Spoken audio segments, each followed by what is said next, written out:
Bharatiya Janata party का विधानसभा के अंदर जो विधायकों की संख्या का अगर हम नंबर की बात करें तो 25 है, लेकिन 25 से हमारा आंकड़ा बढ़कर के 34 हो गया जब राज्यसभा का वोट हुआ और उसमें हम जीते हैं।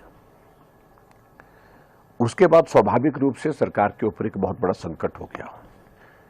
बजट सत्र चल रहा था और बजट सत्र के दौरान अलग अलग जो फाइनेंशियल बिल जो है हमारे, जिस पर वोटिंग होती है और हर बार होती है, उससे बचने का रास्ता निकालने की कोशिश कर रहे थे।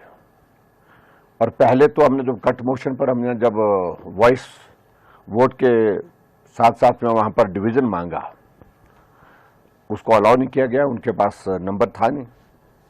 और उसके बाद परिस्थिति ये हुई कि इनके सामने संकट ये हो गया कि बजट पास अगर नहीं हुआ तो सरकार गिर जाएगी। इसके लिए एक ही तरीका था उनके पास कि भारतीय जनता पार्टी के विधायकों का नंबर हम कैसे कम कर सकें। 15 विधायक आज, जिसमें मैं भी शामिल हूं, को सस्पेंड किया गया और विदाउट एनी रीजन। जो रूल्स हैं उसके परिधि में कोई इस तरह का विषय आता ही नहीं है उसमें, क्योंकि हम सस्पेंड तब होते हैं जब हम सदन की कार्यवाही में बाधा डालते हैं, संचालन में बाधा डालते हैं। हम सारे विषयों को लेकर के सदन के अंदर अपनी बात कहने के लिए तैयार, लेकिन उसके बावजूद भी हमारा सस्पेंशन किया गया ताकि कांग्रेस की सरकार बचाई जा सके। हमारा सस्पेंशन होने के बाद उनको बजट पास करने की गुंजाइश निकल आई और हमारी सस्पेंशन के बाद बजट उनने पास किया।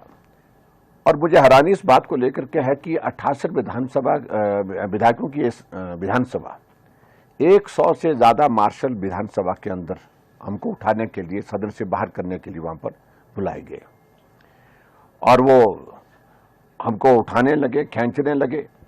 जब हमने कहा कि सदन के अंदर हम बैठे रहेंगे, और उसमें भी अल्टीमेटली 1 घंटे, सवा घंटे से ज्यादा समय जो विधानसभा का जो एडजॉर्नमेंट किया गया था 12 बजे तक, वो जाकर के 1:15 बजे तक भी जारी रहा।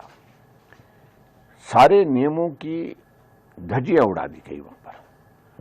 और विधानसभा के अध्यक्ष महोदय अपने आप को बड़ा कानूनविद मानते हैं। मैं व्यक्तिगत रूप से कुछ कहने नहीं चाहता हूं, क्योंकि आसन के प्रति हमारा सम्मान है, लेकिन जिस तरह से उनने नियमों की विधानसभा के अंदर धज्जियां उड़ाई, आज तक के इतिहास में विधानसभा के किसी अध्यक्ष ने इस सीमा को नहीं लांघा जो वर्तमान में किया गया।